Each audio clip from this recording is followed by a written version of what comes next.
انگریز کے ہاتھوں بر صغیر کی مالی بربادی گزشتہ 4 صدیوں کی تاریخ کا سب سے بڑا سبق یہ ہے کہ بر صغیر کے فرما رواؤں کی بے جا رعایت اور بے محل اعتماد نے اس پورے خطے کو آنکھوں دیکھتے ہاتھوں سے نکال دیا۔ دوسروں کے لیے خیر اندیشی اپنے حق میں سخت عاقبت اندیشی ثابت ہوئی۔ چاہیے تو یہ تھا کہ انگریز ممنون اور احسان مند ہوتے، تہذیب و شرافت، عدل و انصاف، مروت و اخلاق کا تقاضا پورا کرتے اور شکر گزاری کے ساتھ اپنی جائز تجارت میں مشغول رہتے، مگر انہوں نے شروع ہی سے ناجائز فائدہ اٹھایا، اپنی جبلی بربریت، جال سازیوں، چالاکیوں اور غداریوں کو کام میں لا کر لوٹ کھسوٹ کا بازار گرم رکھا۔ بر صغیر کی دولت مندی ایک کہانی بن کر رہ گئی اور بر صغیر ہند و پاک تمام دنیا میں سب سے زیادہ غریب، فاقہ زدہ اور کنگال ملک بن گیا۔ یہ سلسلہ ابتدائی تجارت سے لے کر آخری ایام حکومت کے 300 برس سے زائد عرصے تک برابر جاری رہا، مگر ان کے دلوں میں ذرا بھی رحم دلی پیدا نہ ہوئی اور مقامیوں کی بے چارگی اور مصیبتوں کا ذرہ برابر خیال بھی نہیں آیا۔ سر ولیم ڈگبی ممبر پارلیمنٹ اپنی کتاب پراسپرس برٹش انڈیا میں انگریزی ادوار کا نقشہ کھینچتے ہوئے لکھتا ہے، اور جو غیر معمولی غربت ہندوستان بر اعظم میں پھیل رہی ہے وہ ہمارے اس طرز حکومت کا نتیجہ ہے جو نیک نیتی سے مگر غلطی سے پہلے شروع کی گئی اور اب تک بحال رکھی گئی۔ وہ اصول حکومت 3 اقسام کے ہیں۔ اول، تسلط بذریعہ تجارت، یعنی بر صغیر کی دولت اعلانیہ اور ننگے طور پر سمیٹنا۔ دوم، تسلط بذریعہ اطاعت بالجبر، یعنی بر صغیر صرف انگلینڈ کے لیے ہے۔ اور سوم، تسلط بذریعہ خوش معاملگی کا دکھلاوا، یعنی زور کے ساتھ ہندوستانی قوم کو ادنا حالت میں لازمی طور پر قائم رکھنا۔ سر ولیم ڈگبی کے مطابق ایسٹ انڈیا کمپنی کے 3 ادوار میں 3 اصول حکومت اپنائے گئے۔ پہلا دور 1608 تا 1757 تسلط بذریعہ تجارت، دوسرا دور 1757 تا 1832 تسلط بذریعہ اطاعت بالجبر، تیسرا دور 1832 تا 1901 تسلط بذریعہ خوش معاملگی کا دکھلاوا۔ کمپنی کے ڈائریکٹروں کی ایک یادداشت میں لکھا ہے، ہمارے خیال میں یہ بڑی دولت جو ہم نے ہندوستانی تجارت سے حاصل کی ہے ظالمانہ اور جابرانہ دستور العمل سے مہیا ہوئی ہے، ایسا دستور العمل جس کی نظیر نہ کسی ملک میں ملتی ہے اور نہ کسی زمانے میں ملے گی۔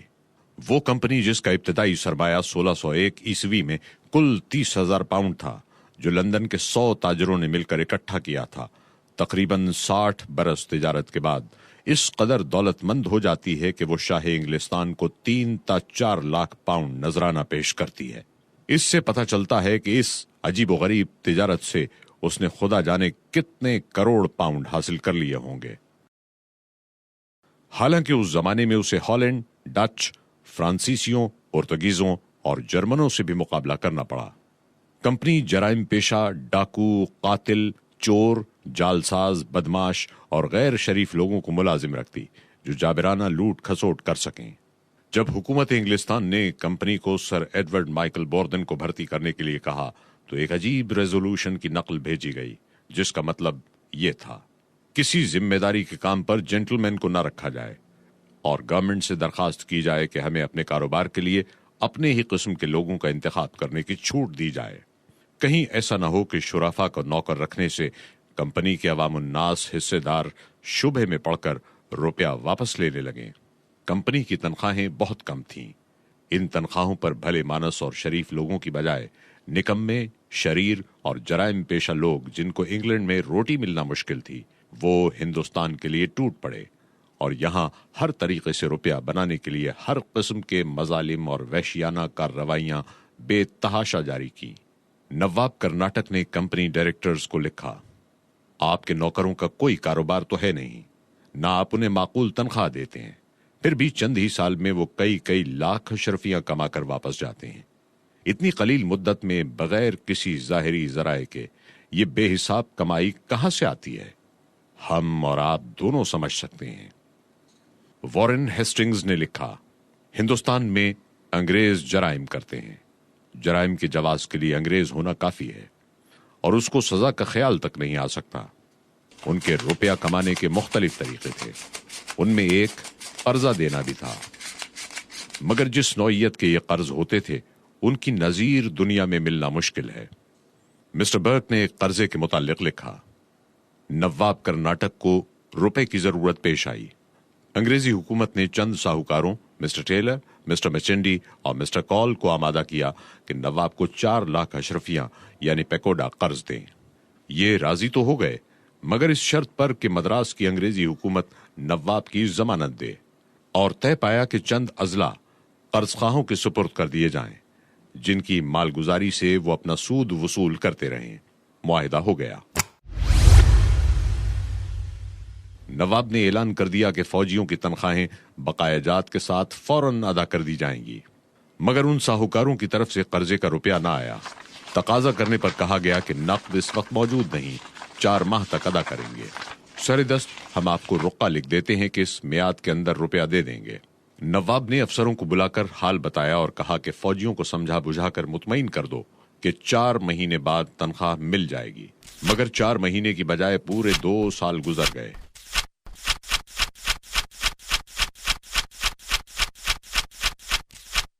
اور فوجیوں کو تنخواہ نہ ملی، بلکہ 2 سال کی تنخواہ مزید ادا کرنا پڑی۔ اس پر ترا یہ کہ ساہوکاروں کی اس قدر نادہندگی کے باوجود نواب کی ریاست کی مالگزاری قرضے کے سود میں اسی دن سے جس دن یہ رقعہ لکھا گیا تھا جانے لگی، اور انہوں نے اضلاع کی مالگزاری وصول کرنا شروع کر دی۔ غالباً یہ دنیا میں ایک ہی مثال ہوگی کہ روپے کی ادائیگی سے پہلے ہی قرض خواہوں کو جائیداد پر قبضہ مل جائے، اور اس سے وہ اپنے سود کا روپیہ وصول کرنا شروع کر دیں، اور پھر الٹا قرض داروں کے نام غیر ادا شدہ رقم کا رقعہ لکھیں اور قبضہ شدہ جائیداد سے رقم وصول کر کے 2 سال کے بعد قرض داروں کو روپیہ دیں۔ ہے نا عجیب معاملہ؟ نہ دیکھا نہ سنا۔ یہی وہ کیمیا بنانے کے نسخے تھے جن سے تھوڑے ہی دنوں میں انگریز اور انگلستان مالا مال ہونے لگا۔ بہرحال 1757 عیسوی تک کمپنی کا یہ شرافت اور انسانیت سوز طریقہ تجارت جابرانہ اور ظالمانہ طور پر جاری رہا، جس سے نہایت عظیم الشان دولت بر صغیر سے چوس لی گئی۔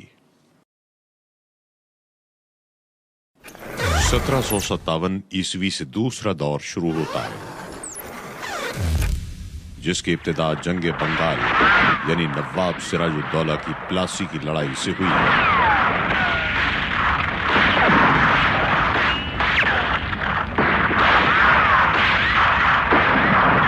سر ولیم ڈگبی کے الفاظ میں کمپنی کا دوسرا دور جبر کا دور کہلاتا ہے۔ تسلط بذریعہ اطاعت بالجبر۔ ہندوستان انگلینڈ کے لیے ہے۔ 1757 عیسوی سے 1832 تک آغاز سے انجام تک کی تفصیل نہایت درد انگیز، دہشت ناک اور طویل ہے۔ کلکتے میں بیٹھ کر انگریزوں نے میر صادق اور امی چند کے ساتھ مل کر سازش کا تانا بانا بنا اور نواب سراج الدولہ کے خلاف جنگ چھیڑ دی گئی۔ صرف 4 گھنٹوں میں جنگ ختم ہو گئی اور وسیع و شاداب ملک کی قسمت کا فیصلہ انگریز کے حق میں ہو گیا، اور انگریز نے جنگ پلاسی فوجی قوت کی بجائے فریب، نمک حرامی، دغابازی اور سازش کے بلبوتے پر جیتی۔ فورٹ ولیم میں سونے کا مہ برسنے لگا۔ میر جعفر نے 3 لاکھ پاؤنڈ اور کلکتے کے جنوبی علاقے کی جاگیر کلائیو کی نذر کی۔ 6 لاکھ پاؤنڈ کونسل ممبروں کو پیش کیے گئے۔ تاوان جنگ وصول کرنے کے لیے 24 پرگنہ کا علاقہ کمپنی کی جاگیر ٹھہری اور عام لوٹ مار کا بازار بھی گرم کیا گیا۔ بقول کلائیو 3 کروڑ انسانوں کو لوٹ کر کلکتے میں عظیم الشان دولت بہت جلد جمع کر لی گئی تھی۔ میں صرف یہ کہہ سکتا ہوں کہ اس قدر بدعملی، رشوت خوری اور ظلم و زیادتی کا منظر بنگال کے علاوہ کسی اور ملک میں نہ دیکھا گیا نہ سنا گیا۔ کتاب قانون تمدن و تنزل کا مصنف بروکس ایڈمسن لکھتا ہے، یہ مالا مال خزانے کروڑوں آدمیوں کی کمائی انگریزوں نے ہتھیا کر لندن اس طرح بھیج دی جس طرح رومنز نے یونان اور پونٹس کے خزانے اٹلی بھیج دیے تھے۔ ہندوستانی خزانے کتنے تھے کوئی انسان اس کا اندازہ نہیں کر سکتا، لیکن وہ کروڑوں اشرفیاں ہوں گی۔ اتنی دولت اس وقت کی مجموعی یورپین دولت سے بہت زیادہ تھی۔ جب میں 1750 میں انگلستان آیا تو یہاں بڑے بڑے شہر ایسے تھے جہاں کوئی بینک نہ تھا۔ بنگال کی چاندی نے انگلستان پہنچ کر نہ صرف دولت میں بے شمار اضافہ کیا بلکہ اس کی رفتار بھی بہت تیز کر دی۔ سر ولیم ڈگبی لکھتا ہے، جنگ پلاسی کے بعد ہی بنگال کی دولت لٹ لٹ کر لندن پہنچنے لگی۔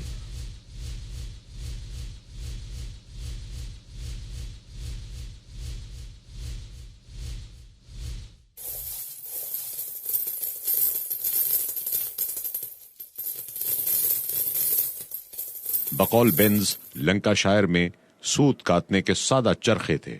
بہت سی ایجادات صدیوں سے دبی پڑی تھیں۔ جب انہیں کام میں لانے کی قوت یعنی روپیہ مل گیا تو 1760 عیسوی کا صنعتی انقلاب شروع ہو گیا۔ صنعت و حرفت میں انگلستان کی برتری کرناٹک اور بنگال کے خزانوں کا فیض ہے۔ جنگ پلاسی میں فتح کے بعد سونے کا دریا انگلستان کی طرف بہنا شروع ہو گیا۔ ہماری صنعت و حرفت کا بازار ٹھنڈا تھا۔ سوت کاتنے اور کپڑا بننے میں لنکا شائر کو ہندوستان پر کوئی فوقیت حاصل نہ تھی۔ بر صغیر کی دستکاری جس نے ہندوستانی کپڑے کو صناعی کا شاہکار بنا رکھا تھا، لنکا شائر تو کیا پورے مغرب میں کہیں موجود نہ تھی۔ جو حال روئی کا تھا وہی لوہے کا تھا۔ کانکنی اور آہنگری دونوں کام انگلستان میں ڈھیلی رفتار سے چل رہے تھے۔ میجر وینگٹ کہتا ہے، ایسٹ انڈیا کمپنی کے ڈائریکٹروں کے سرسری اندازوں کے مطابق بڑی آسانی کے ساتھ دعویٰ کیا جا سکتا ہے کہ جنگ پلاسی اور جنگ واٹرلو کے درمیانی زمانے میں بر صغیر سے انگلستان کو 15 ارب روپیہ پہنچا۔ کمپنی نے ایک اور عجیب و غریب تجارت کی بنا ڈالی جو گدیوں کی تجارت تھی۔ محمد علی کرناٹک میں اور میر جعفر کو بنگال میں تخت دلانے سے یہ تجربہ ہوا کہ انگریزی خزانہ خوب مالا مال ہو جاتا ہے۔ چنانچہ میر جعفر سے سودا کر لیا گیا۔ اس کے بعد نجم الدولہ سے سودا کیا گیا۔ اس سوداگری سے انگریزوں نے 5 کروڑ کمائے اور اسی قسم کے طریقوں سے 1771 عیسوی تک رقم بٹوری گئی جس کی میزان 29.5 کروڑ روپیہ بنتی ہے۔ اس عجیب لوٹ کھسوٹ کے ساتھ ساتھ ایک اور عجیب و غریب مہلک وار کیا گیا۔ فروخ سیر بادشاہ دہلی کی لڑکی جل گئی، اطباء ناکام ہو گئے، ڈاکٹر ہیملٹن نے کامیاب علاج کیا۔ فروخ سیر بہت خوش ہوا، زر و جواہر سے مالا مال کرنا چاہا، لیکن ڈاکٹر ہیملٹن نے لینے سے انکار کر دیا اور اس کے عوض یہ درخواست کی کہ کمپنی کو اس ٹیکس سے جو وہ تجارت پر دیتی ہے مستثنا کر دیا جائے۔ اہل دربار شاہی اس کے زہریلے نتائج تک نہ پہنچ سکے اور فرمان جاری ہو گیا کہ کمپنی کے تمام کارکن ٹیکس سے مستثنا رکھے جائیں۔ حکم جاری ہونا تھا کہ انگریزوں نے ملک بھر میں ادھم مچا دیا، ہر قسم کی تجارت میں گرم بازاری شروع کر دی، کروڑوں کے سودے کرنے لگے، ہندوستانی تاجروں کے کاروبار بند ہو گئے اور انگریزوں نے ہر قسم کی تجارت پر قبضہ کر لیا۔ جنگ بکسر کے بعد 1765 عیسوی میں الہ آباد کا صلح نامہ ہوا۔ کمپنی کو بنگال کا دیوان یعنی مالگزاری وصول کرنے والا مقرر کر دیا گیا۔ اس معاہدے کے وقت تک تو انگریزی عمل دخل بے ضابطہ طور پر تھا، لیکن اب شاہی فرمان کی روح سے انگریزی قبضے کو جواز کی سند مل گئی اور لوٹ کھسوٹ کا ایک نیا طریقہ ہاتھ آ گیا۔ زمین کا بندوبست اور اس کا لگان، ٹھیکہ اور نیلام، اس کی مالگزاری میں اضافہ، یہ سب نئے ذرائع پیدا ہو گئے۔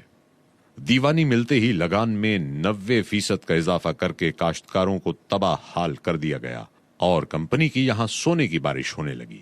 لارڈ ویلزلی کے عہد میں East India company Gorakhpur, Rohail کھنڈ اور جنوبی دوآبے کے علاقوں پر قابض ہو گئی۔ کرناٹک کے نواب کو معزول اور سلطان ٹیپو کو شہید کر دینے کے بعد وہ تمام علاقے حاصل کر لیے گئے جو اب مدراس کے احاطے میں شامل ہیں، اور وہاں کے تمام خزانے لوٹ کر انگلستان پہنچا دیے گئے۔